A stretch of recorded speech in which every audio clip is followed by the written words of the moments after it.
Operation सिंदूर का नाम हमारे देश के यशस्वी प्रधानमंत्री आदरणीय नरेंद्र मोदी ने दिया, जो इसी जवान की धरती, इसी परिवार की धरती पर। और ऑपरेशन सिंदूर के दौरान जो कुछ भी आपने किया है, समस्त हिंदुस्तानियों को, चाहे वो भारत के रहने वाले हों अथवा दुनिया के दूसरे देशों में रहने वाले हों, सभी गौरवान्वित हुए हैं। भारतीय वायुसेना के लिए सिर्फ 23 मिनट यह काफी थे पाकिस्तान की सरजमी पर पल रहे आतंक के अजगर को कुचलने के लिए, और वह आपने करके दिखाया है।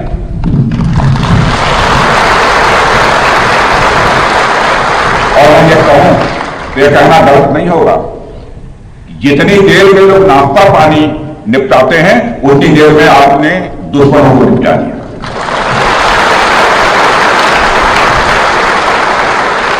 आपने दुश्मनों की जमीन पर जाकर आपने मिसाइलें गिराई है। उसकी गूंज केवल भारत की सीमाओं तक ही सीमित नहीं रही है, बल्कि सारी दुनिया ने सुना है मेरे दोस्तों, सारी दुनिया ने सुना। और वास्तव में वह गूंज सिर्फ मिसाइल्स की ही नहीं थी, वह गूंज थी आपके शौर्य की और भारत के सेना के जवानों के पराक्रम की। ऑपरेशन सिंदूर में भारतीय वायुसेना ने जो प्रभावी भूमिका निभाई है, उसकी सराहना इस देश में ही नहीं बल्कि दुनिया के दूसरे देशों में भी हो रही है। आपके इस ऑपरेशन में न केवल दुश्मनों को डॉमिनेट किया है आपने, बल्कि उन्हें डेसिमेट करने में भी कामयाबी हासिल की है। आतंकवाद के खिलाफ चलाए गए इस अभियान को नेतृत्व हमारी एयरफोर्स ने किया, और हमारी एयरफोर्स एक ऐसी स्काई फोर्स है जिसने अपने शौर्य, पराक्रम और प्रताप से आसमान की नई और बुलंद ऊंचाइयों को भी छू लिया है। मैं chief air marshal AP Singh को इसके लिए मैं बधाई देना चाहता हूं, उनके पूरे ऑफिसर्स, उनके पूरे टीम, उनके सारे जवानों को भी मैं बधाई देता हूं। और साथियों, कोई छोटी बात नहीं है कि हमारी एयरफोर्स की पहुंच पाकिस्तान के हर कोने तक है, और यह बात पूरी तरह से साबित हो चुकी है तो हमारी तीनों फोर्सेस की, लेकिन आज एयरबेस पर आया हूं इसलिए मैं इसकी चर्चा कर रहा हूं। और आज स्थिति यह है कि भारत के फाइटर प्लेन बिना सरहद पार किए ही यहीं से उनके हर कोने तक सीधा प्रहार करने में पूरी तरह से सक्षम है। और पूरी दुनिया ने देख लिया है कि कैसे आपने पाकिस्तान की धरती पर मौजूद आतंकवाद के 9 ठिकानों को ध्वस्त कर दिया। बाद में की गई कार्रवाई में उनके अनेक एयरबेस भी तबाह कर दी है। ऑपरेशन सिंदूर के दौरान इंडियन एयरफोर्स ने केवल पराक्रम ही नहीं दिखाया है, बल्कि पूरी दुनिया के सामने प्रमाण भी दिया है। प्रमाण इस बात का कि अब भारत की युद्ध नीति और टेक्नोलॉजी यानी तकनीक भी दोनों बदल चुकी है। आपने प्रधानमंत्री मोदी जी के नेतृत्व में नए भारत का संदेश पूरी दुनिया तक इस बार पहुंचा दिया है।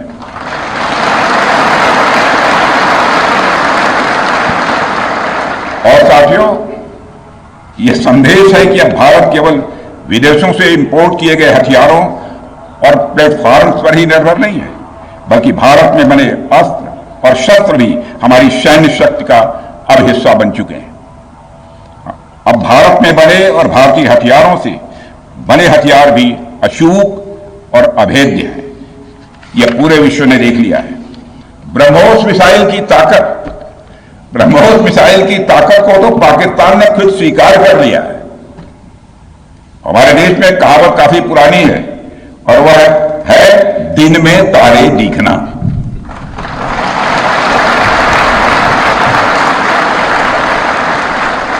मगर भारत में बनी ब्रह्मोस मिसाइल ने पाकिस्तान को रात के अंधेरे में दिन का उजाला दिखा दिया है। रात के अंधेरे में दिन का उजाला दिखा दिया है। भारत के जिस एयर डिफेंस सिस्टम की तारीफ हर तरफ हो रही है, उसमें डीआरडीओ द्वारा बनाए गए आकाश और अन्य राडार सिस्टम की जबरदस्त भूमिका रही है। साथियों, कई स्थानों पर हमारे नागरिक दुश्मन के ड्रोन आते देख भाग नहीं रहे थे, बल्कि हमारे एयर डिफेंस सिस्टम के हाथों उनको मार गिराने की वीडियो बना रहे थे।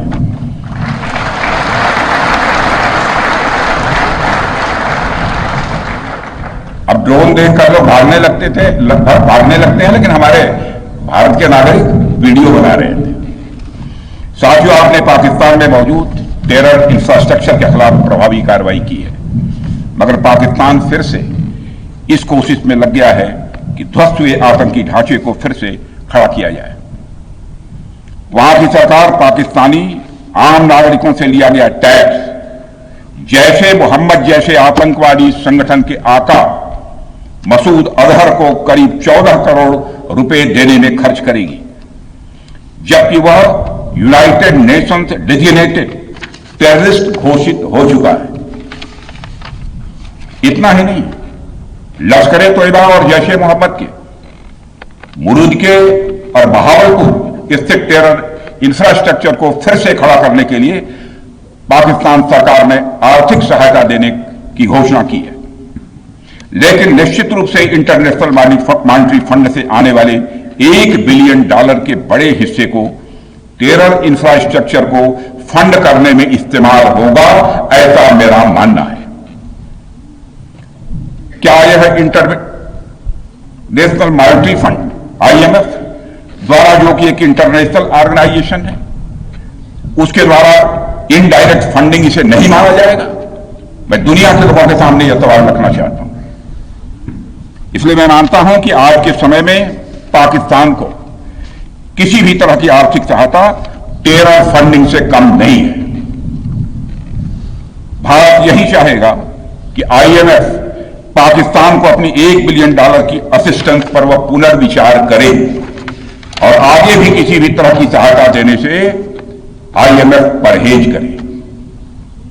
भारत नहीं चाहता जो फंडिंग हम IMF को करते हैं वह डायरेक्ट या इनडायरेक्ट किसी भी तरीके से पाकिस्तान या किसी भी देश में टेरर इंफ्रास्ट्रक्चर को बनाने में वह इस्तेमाल की जाए। हम नहीं चाहते। साथियों, अब यह स्पष्ट हो गया है कि पाकिस्तान में आतंकवाद और वहां की सरकार का चोली दामन का संबंध है। स्टेट और नॉन स्टेट एक्टर के बीच का नकाब अब पूरी तरह से उतर चुका है। अतः इस परिस्थिति में यदि वहां परमाणु अस्त्र एटॉमिक वेपन रहते हैं तो इस बात की संभावनाओं को भविष्य में नकारा नहीं जा सकता कि कभी वो आतंकवादी तत्वों के हाथों में चले जाएं। ये सिर्फ भारत के लिए नहीं बल्कि पूरी दुनिया के लिए और पाकिस्तान की आम जनता के लिए भी एक गंभीर खतरे की बात होगी। सारे विश्व और खासकर पाकिस्तान की आवाम को यह समझना होगा कि वो कितने बड़े खतरे के मुकाम पर बैठे हैं। वो एक ऐसे बारूद की ढेर पर बैठे हैं जिसके चारों तरफ माचिसों आपस में लड़ते हुए लोग हैं। इस हालात के लिए पाकिस्तान की फौज को संदेश देना चाहूंगा, कागज का है लिबास, कागज का है लिबास, चिरागों का शहर है, चलना संभल संभल के क्योंकि तुम नशे में हो।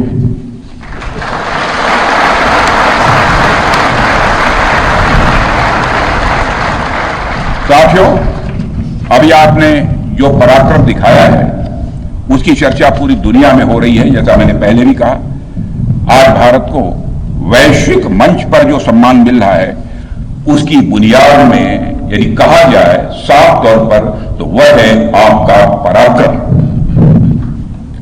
और यही कारण है कि भारत का बच्चा बच्चा आपको अपना आइडल मानता है, बच्चा बच्चा आपको अपना आदर्श मानता है। आपने पूरे देश को यकीन दिलाया है कि नया भारत अब सहन नहीं करता बल्कि वह पलट कर जवाब देता है।